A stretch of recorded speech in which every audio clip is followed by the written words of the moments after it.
మీరంతా బాగున్నారా? చాలా బాగున్నారని నేను అనుకుంటున్నాను. అలాగే నేను చాలా బాగున్నాను. అయితే మీ అందరికీ ముందుగా 2020-21 విద్యా సంవత్సరానికి స్వాగతం. ఇప్పుడు తల్లిదండ్రులకు ఒక ప్రత్యేకమైన విజ్ఞప్తి. కరోనా కారణంగా మేమంతా ఆన్లైన్ క్లాసెస్ మాత్రమే నిర్వహించగలుగుతున్నాం. ఈ ఆన్లైన్ క్లాసెస్ మీ పిల్లలతో మీరు కూడా చక్కగా విని వాళ్ళకి ఎక్కడైనా సందేహాలు ఉన్నట్లయితే ఆ సందేహాన్ని నివృత్తి చేయడానికి ప్రయత్నిస్తారని కోరుకుంటున్నాను. అలా వారి సమయాన్ని కేటాయిస్తున్న ప్రతి తల్లిదండ్రులకు నా యొక్క హృదయపూర్వక ధన్యవాదాలు. అయితే ఈరోజు విషయానికి వస్తే నేను 5వ తరగతి తెలుగు పాఠాన్ని బోధింపబోతున్నాను. అందులో మొట్టమొదటిగా పిల్లలు మీ అందరికీ మాతృభాష, మన మాతృభాష ఏంటనేది తెలుసా? మన మాతృభాష ఏంటి? తెలుగు. సంతోషం, తెలుగు. చాలా చక్కని సమాధానం. అయితే మనం ఈ మాతృభాషని మాతృభాష అని ఎందుకు అంటున్నాం?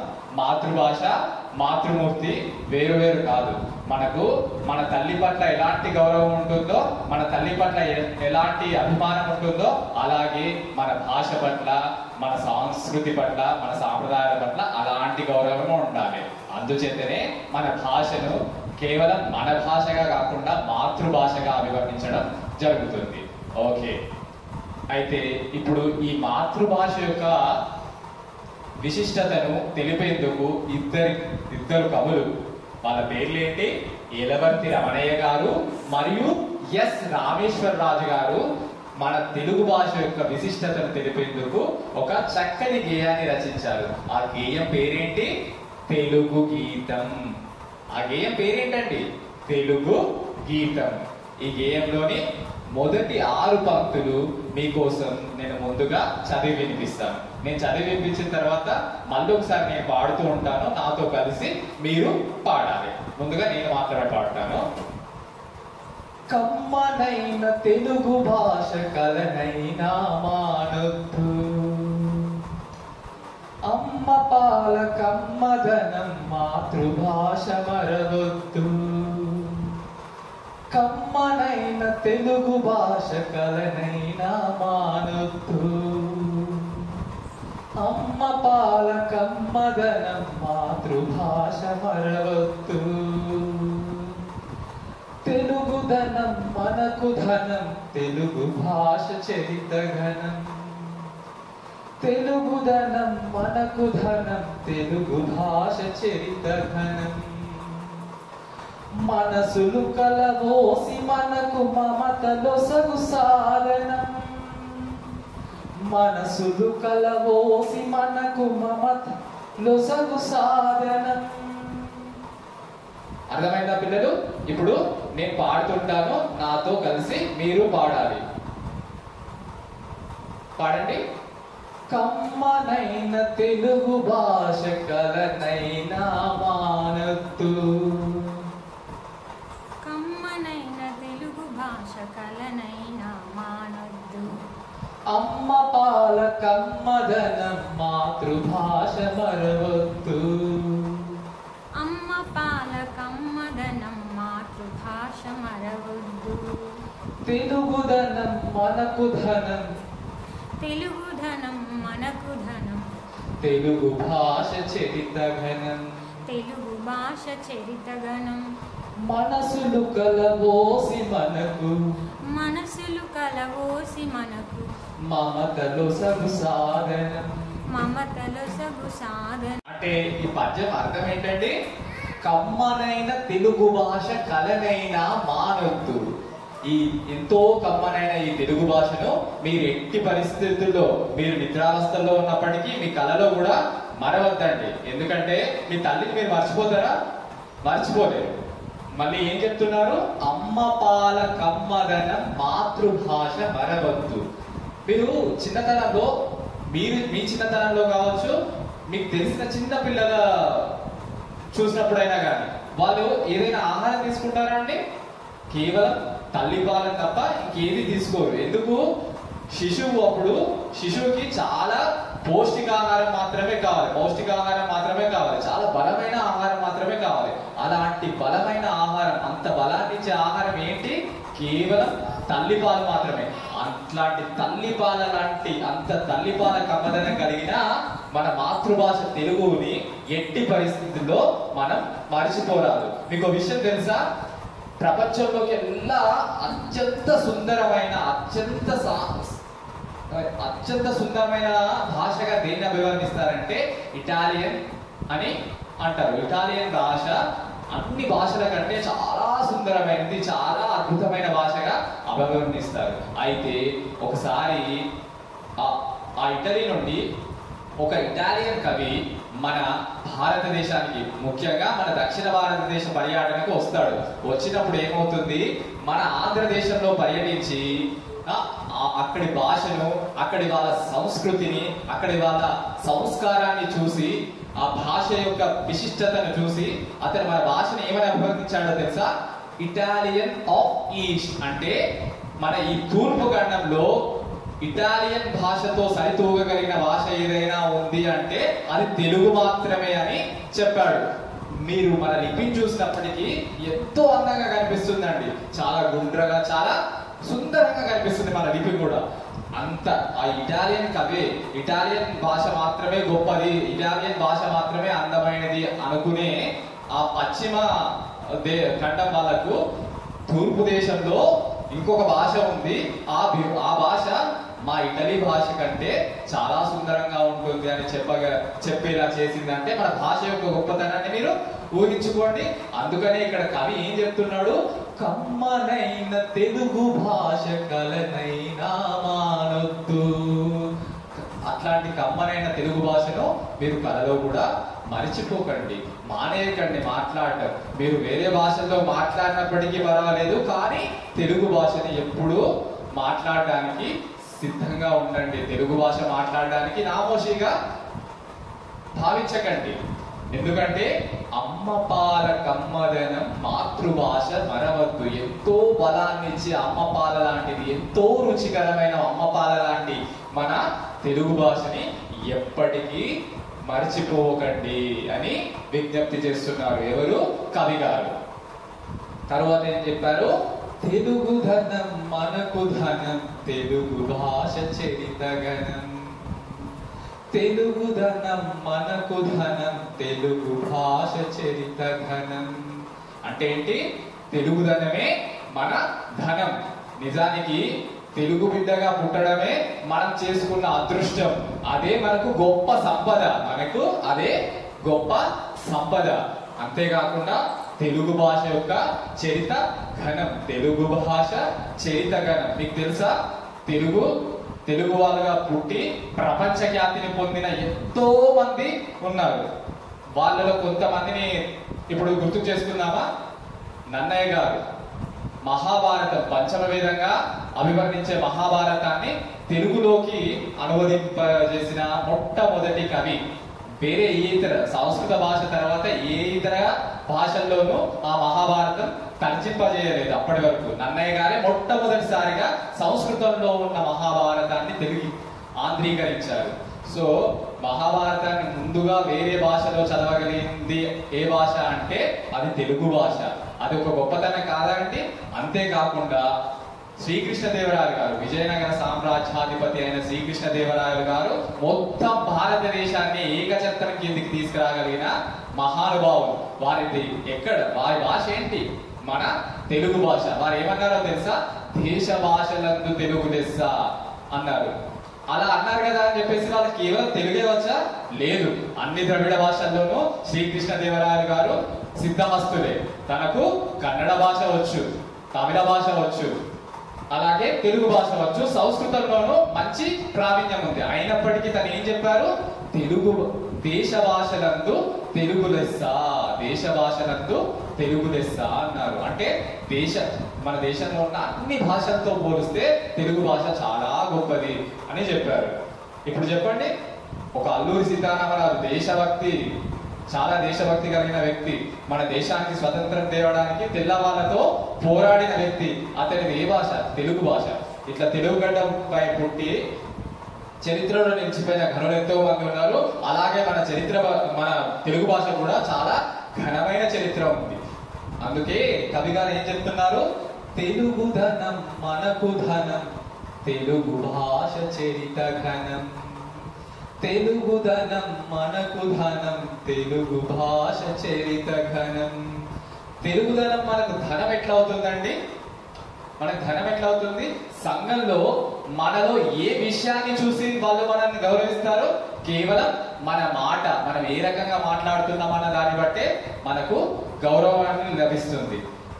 అవునా కాదా? మీరు బయటకు వెళ్ళాక 10 మందితోటి చక్కగా మాట్లాడారనుకో, మీ పేరుతో అబ్బా ఎంత చక్కని పిల్లోడు ఇతను అంటారు, అంతే కదా? అలా కాకుండా మీరు చాలా హేళనగా ఎవరినైనా మాట్లాడారనుకోండి, సరిగ్గా వాళ్ళను వారి పట్ల సరిగ్గా వ్యవహరించలేదు అనుకోండి, వాళ్ళు ఏమంటారు? ఈ పిల్లోడు మంచి పిల్లోడు కాదు, తినతో మనం దూరంగా ఉండాలి అనుకుంటారా లేదా? అంటే మీకు ఏ విషయం మీ యొక్క వ్యక్తిత్వాన్ని చాటుతుంది వాళ్ళ ముందు? మీ మాట.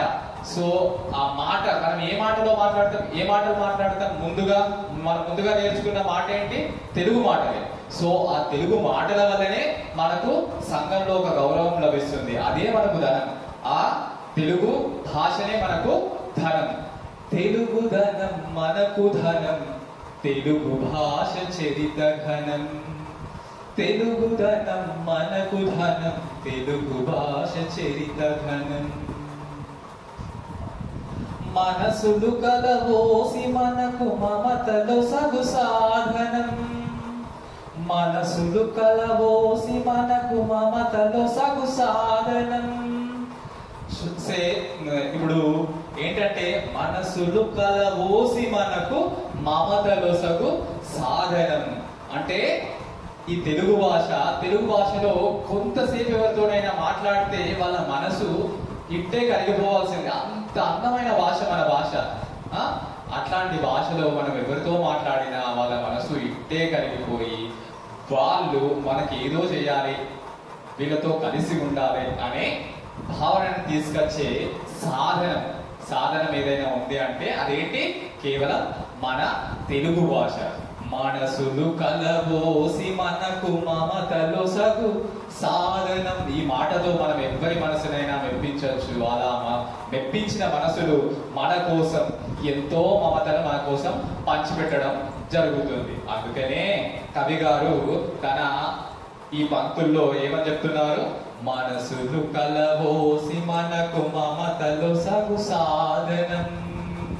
మరొకసారి ఈ పంక్తుల్ని పాడదాం. కమ్మనైన తెలుగు భాష కలనైనా మానొద్దు, కమ్మనైన తెలుగు భాష కలనైనా మానొద్దు.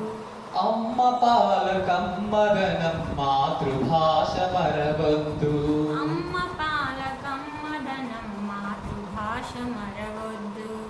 తెలుగుదనం మనకు ధనం, తెలుగుదనం మనకు ధనం, తెలుగు భాష చరిత ఘనం. తెలుగు భాష చరిత ఘనం. అది ఘనం అండి, ఘనం కాదు, ఘనం. తెలుగు భాష చరిత ఘనం, తెలుగు భాష చరిత ఘనం.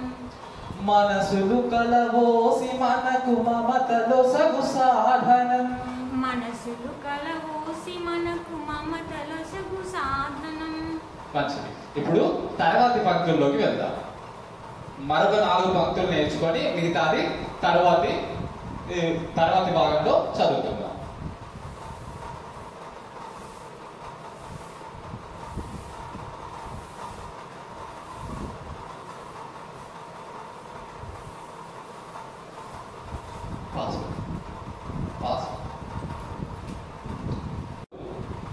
ఇవి తర్వాతి 4 పంక్తులు.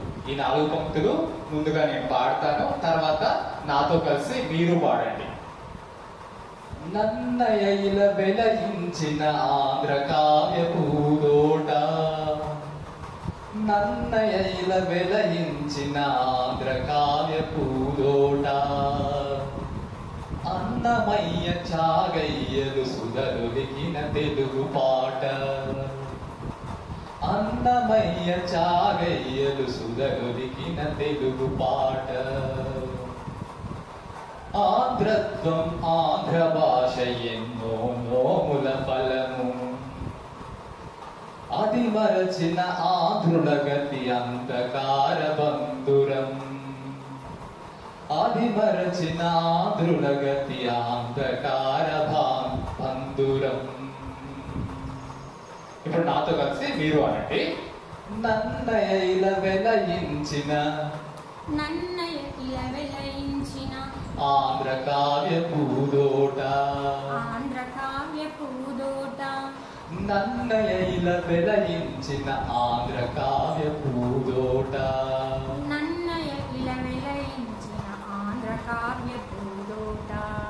అన్నమయ్య చాగయ్యలు సుధలొలికిన తెలుగు పాట అన్నమయ్య చాగయ్యలు సుధలొలికిన తెలుగు పాట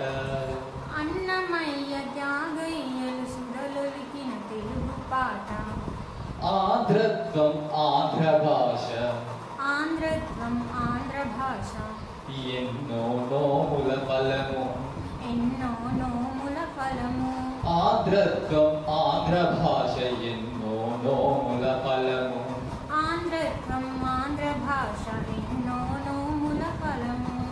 అది మరచిన ఆంధ్రుల గతి అంధకార బంధురం అది మరచిన ఆంధ్రుల గతి అంధకార బంధురం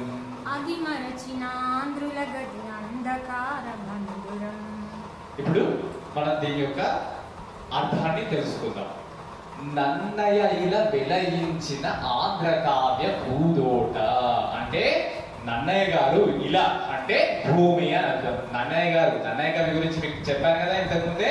ఆ నన్నయ్య గారు ఇలా అంటే ఈ జగతిలో ఈ భూమి పైన వెలయించిన అంటే సాగు చేసిన పెంచిన ఆంధ్ర కావ్య పూదోట ఈ తెలుగు భాష అనేది నన్నయ్య గారు ఈ భూమి మీద నాటిన ఈ భూమి మీద సాగు చేసిన పెంచిన ఆంధ్ర కావ్య ఒక పూల అందమైన పూలదోట లాంటిది మన తెలుగు భాష అని కవి గారు చెప్తున్నారు. అయితే అంతేనా? అన్నమయ్య చాగయ్యలు సుధలొలికిన తెలుగు పాట అంటే ఏంటి? అన్నమయ్య చాగయ్య లాంటి వాళ్ళు ఎంతో మంది ఈ తెలుగు గడ్డన పుట్టి ఒక చక్కని పాటగా మనకు అందించిన అంటే ఒక పాట ఎంత మధురంగా ఉంటుందో అంత మధురమైన కావ్యాలని కానీ రచనలు కానీ మనకు అందించారు. ఎవరు? అన్నమయ్య చాగయ్య లాంటి గొప్ప గొప్ప వారు. తర్వాత ఏం చెప్పారు? ఆంధ్రత్వం ఆంధ్ర భాష ఎన్నో నోముల ఫలము. ఆంధ్రత్వం ఆంధ్ర భాష అంటే ఏంటిది? తెలుగుతనము తెలుగు భాష అనేది మనం ఎన్నో నోములు చేస్తే గానీ మనకు అందని ఫలితము. అట్లాంటిది మనం ఏం చేసామో మనకు తెలీదు, అయినా కానీ మనకి ఇంత కమ్మనైన భాష మన మాతృభాషగా దొరికింది. సో మనము ఆ మాతృభాషకు ఎంతో కొంత తన రుణం తీర్చుకునే ప్రయత్నం చేయాలి. ఆంధ్రత్వము అంటే తెలుగుతనము అని అర్థం. ఆంధ్రము అంటే తెలుగుకి మరొక అర్థం. ఆంధ్రము అంటే తెలుగు అని అర్థం. సో ఆంధ్రత్వము తెలుగుతనము, ఆంధ్ర భాష తెలుగు భాష ఎన్నో నోముల ఫలము. ఎన్నో నోములు చేస్తే గాని దేవుని దగ్గరికి మనం వెళ్ళి నోములు ఎందుకు చేస్తామండి? ఏదో వరం కోసం, ఏదో కోరిక తీరడానికి కోసం చేస్తాం. అట్లాంటిది ఏం నోములు చేసామో మనకు తెలియదు, అయినా కానీ మనకు ఒక గొప్ప వరాన్ని ఇచ్చాడు దేవుడు. ఏంటది? తెలుగు అనే భాషను మనకు అందించాడు. సో కాబట్టి మనము ఆ తెలుగు భాషకు వీలైనంత రుణం తీర్చుకునే ప్రయత్నం చేయాలి. అది మరచిన ఆంధ్రుల గతి అంధకార బంధురం.